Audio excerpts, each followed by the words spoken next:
अब तुम दया करो महादेव जी कैलाश बसाने वाले।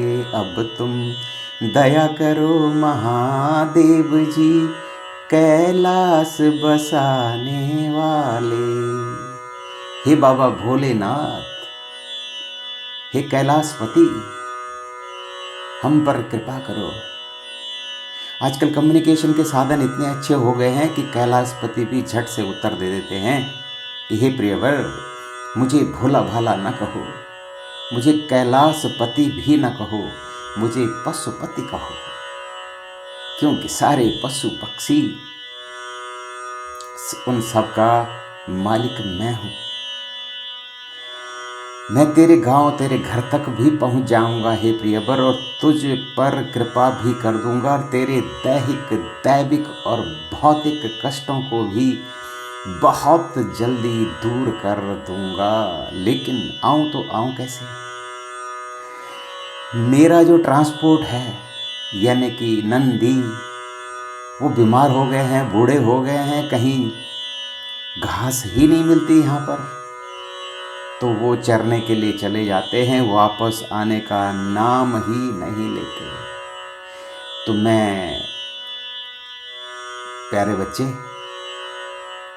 तुझसे यही कहूँगा कि अपने 10-12 साथियों को मिल करके एक नया नंदी, यानी कि एक नया ट्रांसपोर्ट, यानी कि एक नया बछड़ा पाल लो, और फिर मैं आपके पास आ जाऊंगा। ट्रांसपोर्ट अच्छा होना चाहिए प्रियवर, ऐसा ट्रांसपोर्ट हो जिसमें मैं पीछे, मेरे पीछे भवानी जी मुझे पकड़कर बैठी हों, आगे गणपति जी बैठे हों, और उन्होंने उस बछड़े का जो हम्प होते ना आगे, वो पकड़ी हो, यानी कि वो बछड़ा यहाँ हिंदुस्तानी होना चाहिए, विदेशी नहीं। ठीक है? तो मैं तेरे सारे कष्ट, दैहिक, दैविक, भौतिक, जितने भी किस्म के कष्ट हैं, दूर कर दूंगा।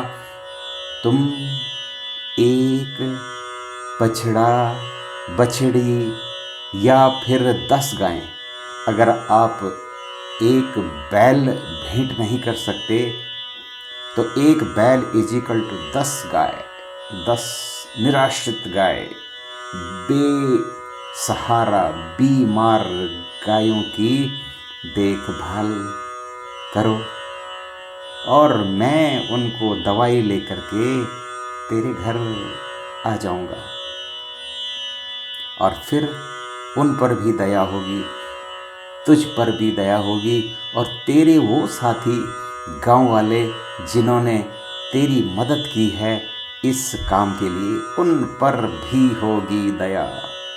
अब तुम समझ गए?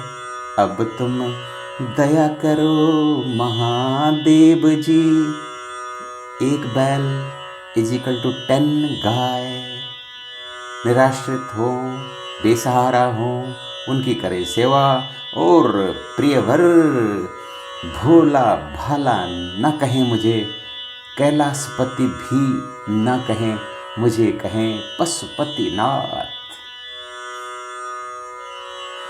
जय हो, जय हो, जय हो।